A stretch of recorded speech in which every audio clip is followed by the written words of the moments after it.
in this house. And it is not for the first time that I'm speaking here. I have spoken in Andhra Pradesh Legislative Assembly several times on vote of thanks for the governor's address also. And it is not that the first time or in this Telangana state being in number 7 or with 7 numbers we are being given or allotted 1 hour or 40 minutes. No, sir. You can go and check the records. Always in Andhra Pradesh Legislative Assembly also, the MIM party has been allotted good number of times and opportunity and longer time to speak. It is not the first time. आप 107 हैं, जरूर आप लीजिए, 2 दिन बात करिए, एतराज नहीं है इस बात पर। एतराज इस बात पे है कि टॉलरेंस लेवल किसका कितना है। आपका टॉलरेंस लेवल ही कम होते जा रहा है, टॉलरेट ही नहीं करना चाह रहे। हाँ, अगर अकबर ओवैसी यहां खड़े रहकर 1 घंटा तारीफ करेगा तो और 1 घंटा बोलेंगे। देखिए, अरे देखिए, हेल्दी डेमोक्रेसी में एक दूसरे को सुनने की ताकत भी होनी चाहिए। अकबर साहब, तनकीद को भी सुनना चाहिए, जब भी डेमोक्रेसी मजबूत होती है। नहीं, अकबर साहब, There was a time when I used to speak, Roshaya Saab was a finance minister, I used to criticize the government. He used to get up from his chair and come and tell me, Mr. Owaisi, you have spoken well. Very good young man, he used to say. I have seen so many chief ministers. Please conclude. और मैं यहाँ खड़े रह के बोल, आपने कहा कि अकबर साहब BSc में नहीं आए। Sir, honorable speaker, sir, Sir. No, I'm not yielding, sir. Let me complete, sir. Let me complete. I'm not yielding, sir. Let me complete. Sir. Let me complete, sir. Then I'll give you an opportunity. Sir, Akbar గారు ఇప్పటికైనా కానీ governor ప్రసంగం మీద మాట్లాడమని సూచించండి sir. ఇంకా వాళ్ళతో మాట్లాడుతూ పోతే మేము కూడా ఆయన చూసినాం సార్. మేము ఆయన వారు సభ్యులుగా ఉన్నప్పుడు రోషే గురించి మాట్లాడుతున్నాం, వాళ్ళ గురించి మాట్లాడుతున్నారు. వారు చాలా బాగా మాట్లాడేది. ఈ మధ్యలో వారికి కూడా కోపం ఎక్కువస్తున్నారు అధ్యక్ష. అప్పుడు చాలా బాగా మాట్లాడేది. ఎందుకో వారికే కోపం ఎక్కువస్తుంది, మాకు రావట్లేదు కోపం. आपको गुस्सा ज्यादा हो रहे, हम नहीं हो रहे। आपको टॉलरेंस कम हो रहे, हमको नहीं हुआ। जिसपे ऊपर आप गुस्सा आना है उस पे ऊपर आइए। आप हमारे ऊपर गुस्सा है तो क्या आता। దయచేసి అధ్యక్ష గవర్నర్ ప్రసంగం మీద మాట కంక్లూడ్ చేయమని రిక్వెస్ట్ చేస్తున్నాం వాళ్ళకి। साहब, आप सीनियर आदमी हैं। साहब, आप जब बोलते हैं तो मैं जवाब नहीं देना साहब। नहीं, बार आप बोलना जरूरत नहीं पड़ता सर। देखिए साहब, अब अगर मिनिस्टर साहब उठ के बोलेंगे मैं जवाब नहीं देना। साहब, आप सीनियर मोस्ट आदमी हैं, आप जो भी बोले आप तारीफ करें। अकबर साहब, तो मुझे भी आपकी तारीफ करने दीजिए पलट के। अकबर साहब, एक भी आप पे करने का नहीं। आप अच्छा बात कर रहे हैं।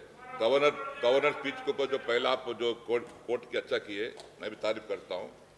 फिर भी आप सीनियर मेंबर है, आप पूरा जानते हैं। Please kindly cooperate. नहीं सर, मैं एक ही बात बोलना चाह रहा हूं। मिनिस्टर साहब ने कहा कि अकबर साहब आप BSc में नहीं आए। सर, मैं नहीं आया हूंगा, क्या मेरा रिप्रेजेंटेशन आप तक गया नहीं गया? कितने दिन असेंबली करना हम बोले या नहीं बोले लेटर में? कौन से इश्यूज को टेकअप करना बोले या नहीं बोले? शायद मिनिस्टर साहब को नहीं मालूम, उनको भी कॉपी भेज देता हूं। आप बोलिए साहब, हम क्या बराबर वहां पे अपना रिप्रेजेंटेशन दिए या नहीं दिए सर? दिए सर या नहीं दिए सर? सर, हम दिए, बराबर दिए। हम नहीं भी आए तो हमारे मसाइल को रखे। हम नहीं भी आए तो क्या मसाइल को उठाना है वो भी हम बोले। हम नहीं आए तो उसकी वजह भी बोले। आप बोल रहे हैं कि आप नहीं आए। प्लीज, हाँ, हम बराबर भेजे अपने मसाइल। Please conclude. मैं कर रहा हूं सर, मैं अब इसमें का कंक्लूड कर रहा हूं। प्लीज। ये लोग के पास में एक सबर नहीं है साहब कि खामखा के उलझना चाहते हैं। हम बार बार बोलते रहे GST से तेलंगाना का नुकसान होगा, नहीं होगा। अकबर साहब बेफिक्र रहिए, डिवोल्यूशन ऑफ फंड्स में हमको कम आएंगे पैसे। चीफ मिनिस्टर साहब ने उठकर कहा, अकबर साहब आप बेफिक्र रहिए, नहीं आएंगे। आज हो रहा है। हमने डिमोनेटाइजेशन पे उठकर खड़े रहकर मैंने कहा, CM साहब ने कहा नहीं, अकबर साहब नहीं, आप बेफिक्र रहिए, नहीं होगा। और प्राइम मिनिस्टर को ऐसा नहीं बोलना चाहिए डिमोनेटाइजेशन अच्छा है बोले। हम बोले नहीं, आप भरोसा मत करिए इन पर, ये कभी भी साथ छोड़ देंगे नहीं। आप नहीं अकबर साहब, हम बराबर करेंगे। अब उसके बाद में वाइस प्रेसिडेंट के इलेक्शन में आपने साथ दिया, प्रेसिडेंट इलेक्शन में आपने साथ दिया बीजेपी का, लेकिन बीजेपी ने क्या किया आपके साथ, क्या किया बताइए। आगे आगे बात करेंगे, टाइम है। आप हाँ साहब, मैं वही तो बोल रहा हूं, प्लीज कंक्लूड ऑन दिस। मैं गवर्नर के स्पीच में जा रहा हूं सर, प्लीज प्लीज कंक्लूड। मैं उससे हट नहीं रहा हूं। अब उठ के अगर बोल रहे हैं तो मुझे जवाब तो देना पड़ेगा। दे दिए देना पड़ेगा ना साहब मुझे। दोनों भी। आप करीब होते रहे, इतने करीब होते रहे कि आपको दूर कर दिया गया।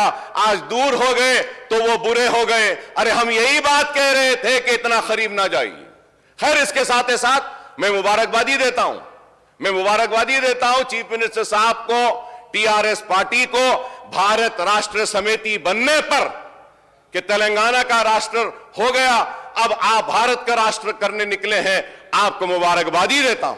मगर उसके साथ ही साथ यह भी जरूर कहूंगा कि इस बात का भी ख्याल रखिए कि हम जब गए तो हमको बी टीम बोले, नहीं मालूम अब आपको कौन सी टीम बोलेंगे, नहीं मालूम कि आपको कौन सी टीम बोलेंगे। बस यहां पे दो ही लोग हैं, एक वो और दूसरे कौन है मालूम है, ये नहीं चाहते कि कोई तीसरा आए। तो होशियारी के साथ, समझदारी के साथ आगे बढ़िए। स्पीकर साहब, मैं ये बात भी कहूंगा कि 5 साल से मुसलमानों को कर्ज नहीं दिया गया, 5 साल से माइनॉरिटी फाइनेंस कॉर्पोरेशन से कर्ज नहीं किया गया। नहीं सर, इसमें बोले माइनॉरिटीज का सबका अच्छा कर रहे बोल के, तो मैं बताना चाह रहा हूं कि 5 साल से दरखास्तें नहीं बुलाए गए। जब बुलाए गए तो 1.5 लाख से ऊपर आए, अब दरखास्तें बुलाए तो 2 लाख चिल्लर दरखास्तें आई हैं। पैसा कम है, पैसा दीजिए ताकि उन दरखास्तों को क्लियर कर सकें।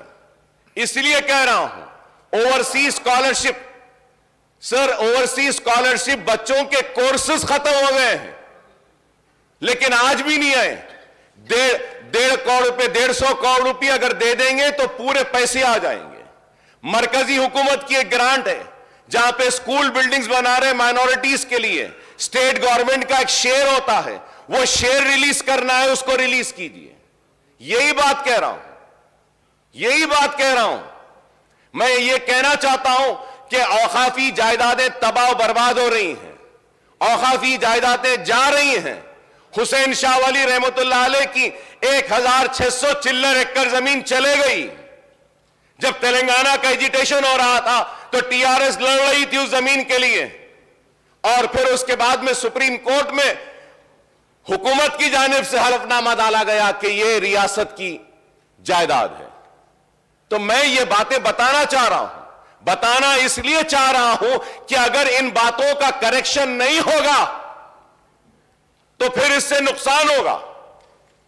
खर्च के लिए कतार में है, उस्मानिया दवाखाना तामीर होना है, मेट्रो ट्रेन आनी है, रोड वाइडनिंग पुराने शहर में होनी है, सीवरेज प्लान हमने दिया है, उसको मंजूरी देना है। तो मैं यही कहूंगा